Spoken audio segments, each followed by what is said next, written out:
Hello everyone. That's good. Clear the throat.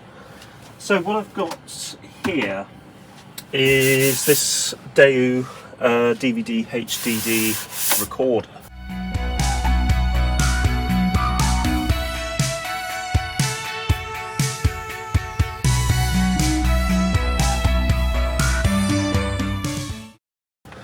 And what it started doing is, for want of a better word or better phrase, it's become a bit senile. So what it's actually started to do is you will turn it on, it will boot, and then it will almost get stuck in a boot loop. And it won't, well, it basically won't fire up any of the major components. I think it spins up the hard drive, but you can't access anything. It doesn't allow you to really sort of have access to either of the drives. So I'm quite interested to see what it actually does and have a dive into it to see if we can work out why it's doing it. Now it could be, and this is, oh God, knock everything over. This is my sort of theory, is that the problem is to do with power supply. So, I mean, the unit itself dates from the early to mid noughties, so it's quite likely that there's probably going to be some issues power supply related. So I'll just see if I can fire up the TV here. Now, let's see if we can fire this up.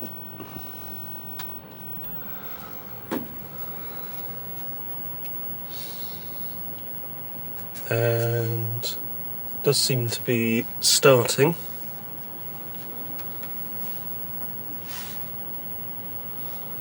Now it says on the front, sorry about my voice, when it's loading it says high on the front, so that denotes that it is actually starting up.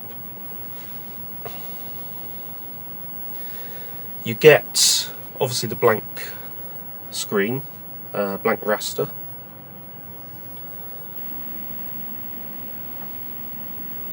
So that is the power supply, and you can tell that the fact the fan is running, that it is powered up. This is the hard drive, and if I do a bit of a listen,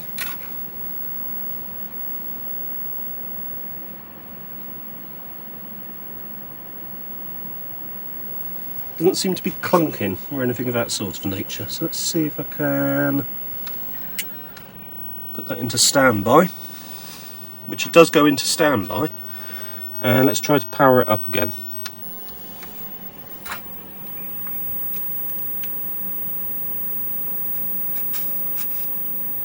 And it does sound normal powering up, so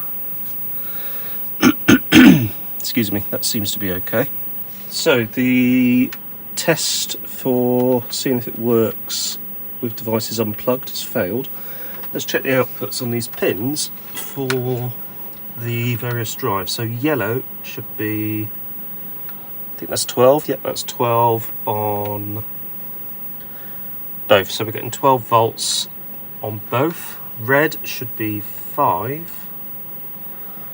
So 5 on that one, and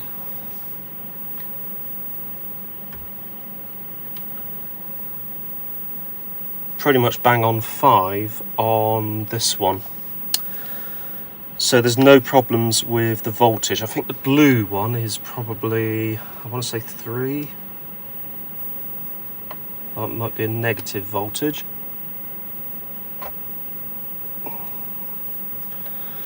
But they're getting their, essentially they are getting 3 and 5. Sorry, 5 and 12. They are getting 5 and 12, which is exactly what they should be getting.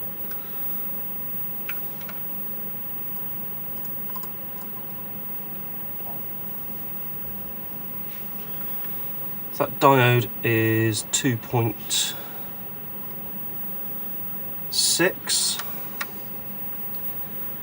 So So it's going to be a lower supply for the logic board. So the logic board is, what's this? That's no voltage on the brown. It's all yellows, which is a bit annoying.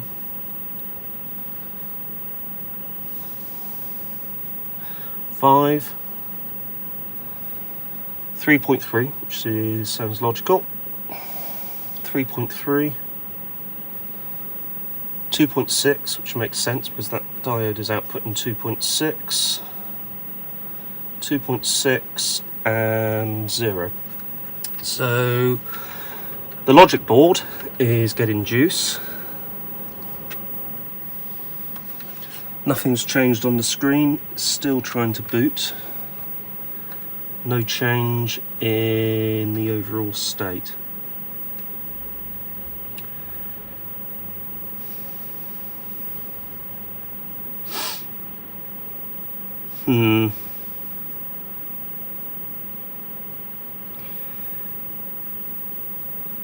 Thing is, this power supply could be repurposed as a small form factor PC supply. So there is possible that there is life in the innards of this, but I have a horrible feeling that that is toast. Right, I'm going to try something. So, power this off, power it back on, there we go, and hold the menu button for 5 seconds.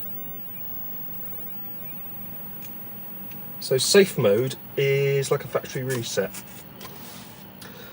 So I'm going to see if that does anything, and thankfully it seems to be defaulting to SCART output, judging by the fact that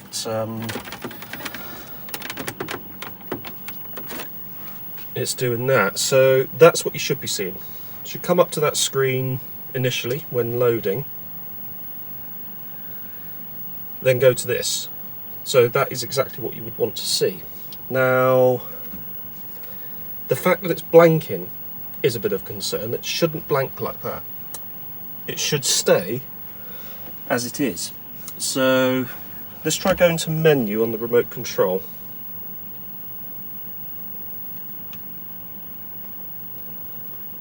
And no, nothing on that. So, good things out of this. The drive and the DVD drive are reusable. The logic board needs to be repaired. It needs probably one of these RAM chips or both RAM chips replacing, possibly more. Power supply is good, and this output board is probably also good. However, the only items I'm probably going to save from this: cabling. So all of this cabling is quite handy to keep around. The 2 drives and the power supply board, because that power supply board is really useful. It is almost pretty much a low wattage PC power supply, which would be ideal for driving things that need, well, really sort of need 12 volts, to be honest with you, or 12 or 5 volts. So that will live again in another project. However, I hate to do this, but the rest of it I don't think will live on. Have tried to repair it, but sometimes you can't win them all. And I think this is a case of one of those ones that I can't win. So, what we will do though is we will get a bit of focus on the action.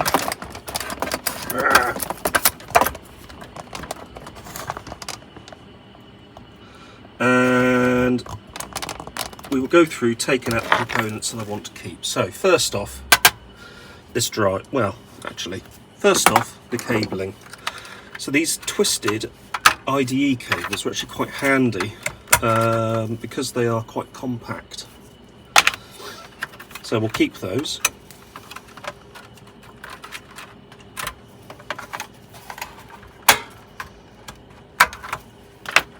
These little power cables are also handy, and probably keep those with the power supply board itself. So we'll just grab that out. There we go, so that's out of that one, and there is that one. So this ribbon cable, we don't really need to keep that. These two boards are going to be staying in the machine, so there's not really much point in keeping those. However, this audio connector is quite handy. That's indeed, if it ever comes out. It looks like it's in there quite well, so let's move that out of the way. Let's tuck that under there. Let's be logical about this and just do that, because that also works. Actually, that isn't a audio connector, that's a combined video audio input cable, because that goes to the RCA slots on the front. Next one is the hard drive, so let me just focus on the hard drive.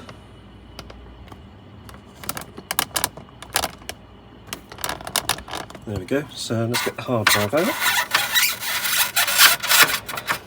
These screws are handy to keep.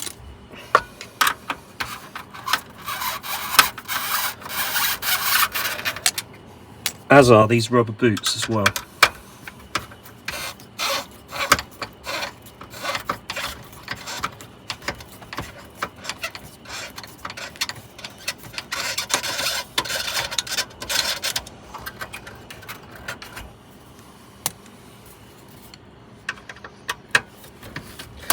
So this might be something that you just have to come to live with units of this age, that they will get to a certain point where you won't be able to use them again unless you replace certain surface mount components. In this case, probably these two RAM chips. So the hard drive is actually on its own little base. So I'll just quickly remove it from this base.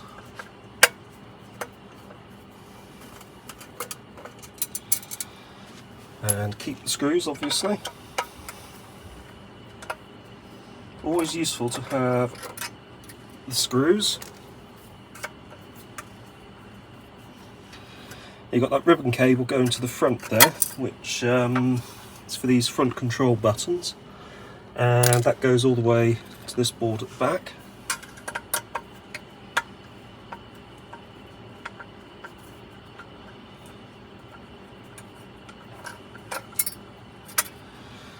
There we go, so we've got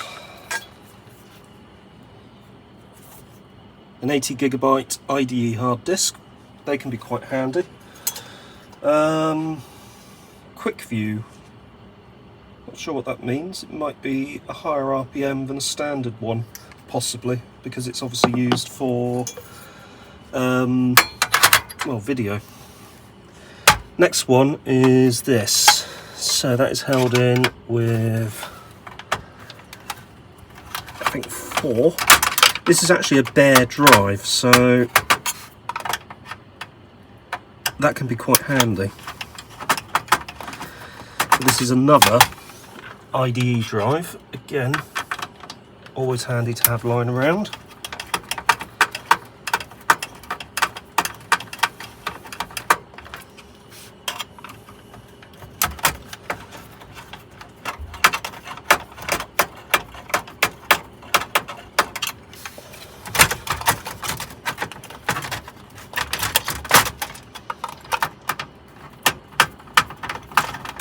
There we go. So that's that one out. As you can see, that's just a bare DVD drive. Let's pop these screws out of it.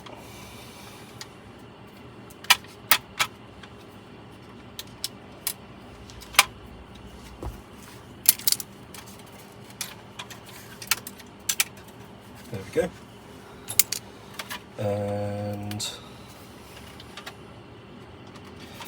I'll keep the case that surrounds it, because that's actually screwed into there, so I'll actually keep the case that surrounds it.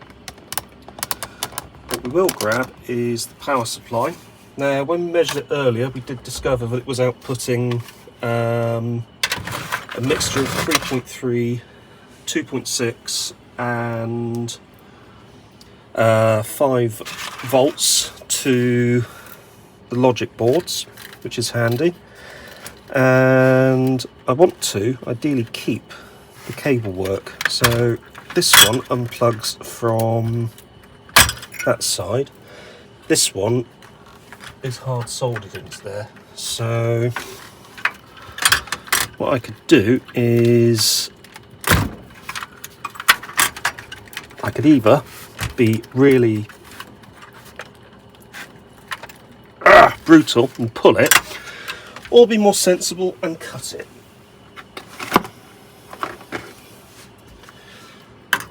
Wrong tool for the job, but hey. Yeah, completely wrong tool for the job actually. I should just use my wire cutters, but they're not in here at the minute and I'm lazy. Slash in the middle of something, I just want to get on with it. There we go. So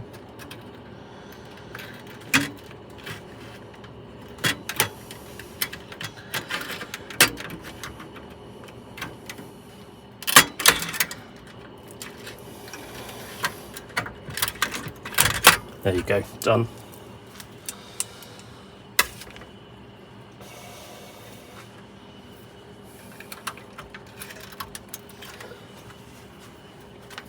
And then you've got this, which literally just comes out like so and unplugs from there.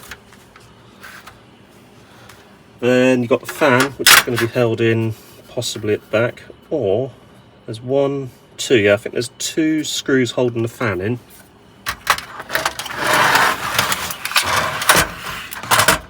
There they are, so that's the fan screws here. So I'll just undo those quickly. Apologies, we are off camera slightly, but there's nothing very exciting about undoing fan screws.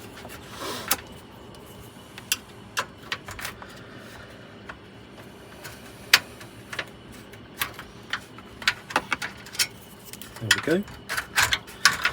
So that's the fan free. And the final thing that we're going to keep is the power supply. So we have 4 screws holding the power supply.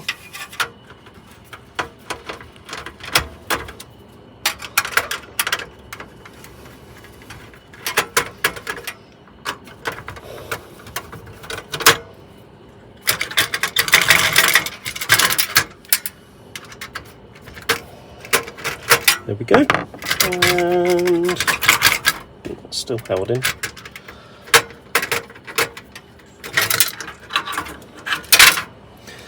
There we go. Power supply is out.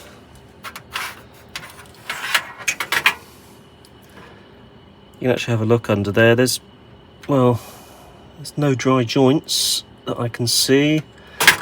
None of the caps appear to be leaking. I do think it was that RAM board, unfortunately.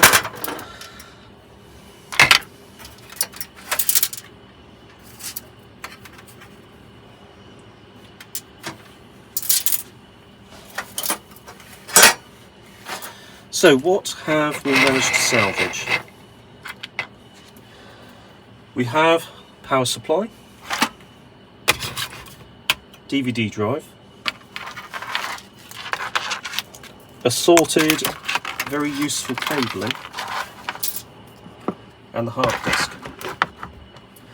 All of these can come in useful, especially this power supply, although you will need to make a little case for it to mount inside, so it's got the relevant airflow from its fan. But the rest of it is going to the recycling centre. because without that logic board there really isn't much that I can do with it, which is a real shame. So that actually concludes what we're going to be doing today. It's always a shame when I can't fix something, but as I said earlier, you can't win them all. Really is one of those sort of situations.